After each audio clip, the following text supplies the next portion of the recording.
Halo Mama, dengan saya Innova Melisa. Hari ini saya mau share resep baru untuk meningkatkan berat badan bayi kita. Di sini saya gunakan daging sapi ya, tapi bisa digantikan dengan sumber protein yang lain kok. Mama bisa gunakan daging ayam atau kuning telur. Karena saya gunakan daging, di sini saya haluskan dulu ya, Ma. Supaya nanti bayinya makannya gampang dan dagingnya juga tercerna lebih baik di perut bayi kita. Kalau misalkan tidak ada chopper atau blender, bisa digunakan parutan, tetapi dagingnya diparut dalam kondisi beku ya. Nah, ini udah selesai. Teksturnya kurang lebih begini. Tetapi bayi yang lebih kecil lagi, teksturnya harus lebih halus lagi ya. Supaya nanti benar-benar makannya gampang dan dinaikkan teksturnya bertahap saja. Kemudian, untuk melengkapi gizinya, saya gunakan kacang polong. Kacang polong ini punya banyak gizi yang bagus buat bayi dan anak kecil.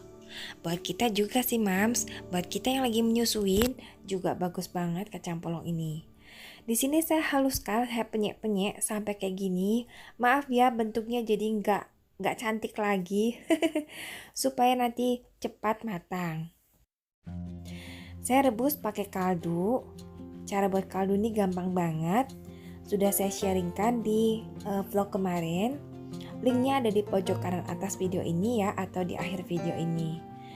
Karena kaldu ini kaldu tulang, jadi teksturnya itu kenyal-kenyal mirip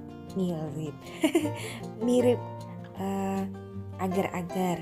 Terus yang atas ini lemak, boleh dimasukkan sebagai tambahan lemak pada bayi dikit aja ya karena lemak hewan. Kaldu tulang ini sangat bagus loh Ma untuk anak bayi dan untuk kita. Karena dia mengandung banyak protein, proteinnya itu kolagen. Terus dia juga kaya dengan mineral. Jadi bantu banget pertumbuhan anak bayi dan jaga kita supaya awet muda.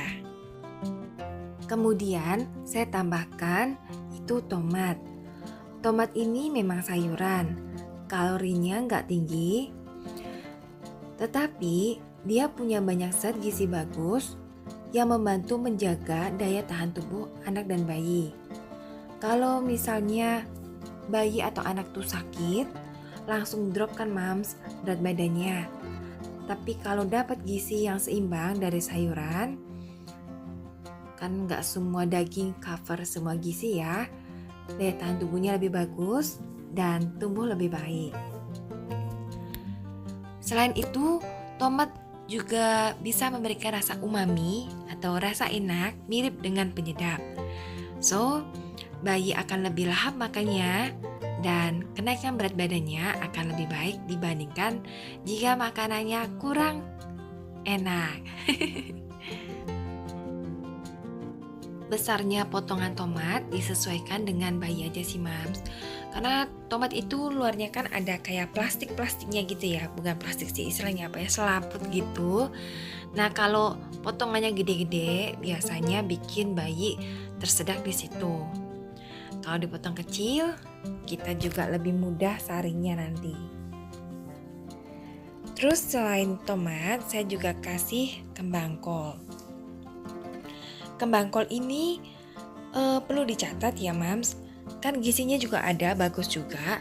Tetapi ada beberapa bayi yang sensitif sama kembang kol.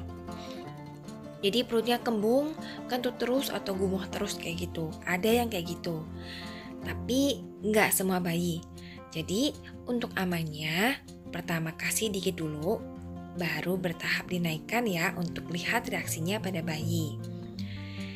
Ini kacang polong yang udah saya rebus pakai kaldu tadi, terus udah mendidih, kacang polongnya udah mateng, baru saya masukin sayuran yang lain yaitu tomat dan kembang kol.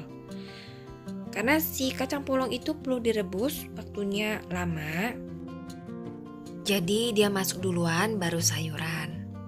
Nah, sambil tunggu sayurannya setengah matang, di sini saya siapkan keju.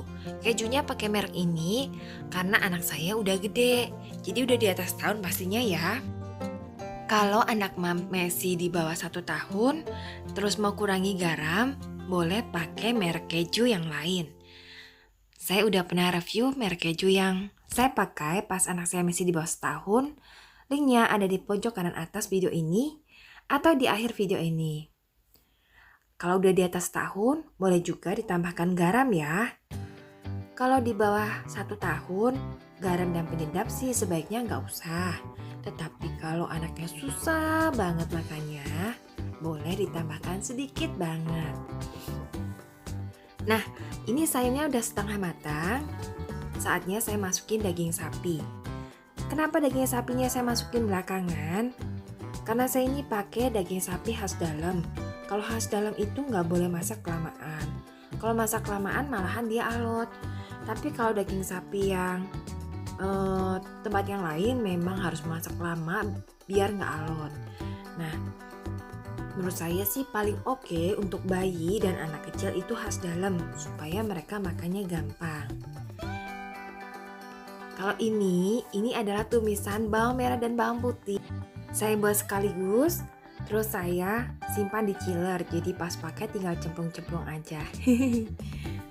Cara buatnya juga ada di pojokan atas video ini atau di akhir video ya. Nah, ini tampak sayurnya udah matang, dagingnya juga udah matang sempurna. Harus matang sempurna ya dagingnya. Saatnya saya masukin parutan keju dan lemak tambahan. Parutan keju saya masukin belakangan. Soalnya kalau olahan susu itu nggak tahan dengan panas. Makin lama kena panas, makin tinggi suhunya, banyak gizinya yang hilang. Kan sayang banget. So, saya masukin terakhiran. Ini juga ada butter, saya masukin juga. Kemudian, saya masak sebentar aja untuk memastikan di dalamnya itu nggak ada mikroorganisme yang mungkin ganggu pencernaan bayi kita. Kalau udah gede 2 tahun ke atas gitu nggak usah dimasak lagi juga nggak apa-apa, dimakan mentah juga dia bisa. Tapi kalau butter nggak enak sih. Oke, ini udah jadi, kompornya tinggal dimatiin dan saya bisa sajikan. Baunya harum banget, rata-rata anak nih suka, kalorinya tinggi, proteinnya juga tinggi. Jadi bagus banget untuk meningkatin berat badan anak bayi kita. Oke Mams, terima kasih ya udah nonton video ini. Semoga bermanfaat. Dah.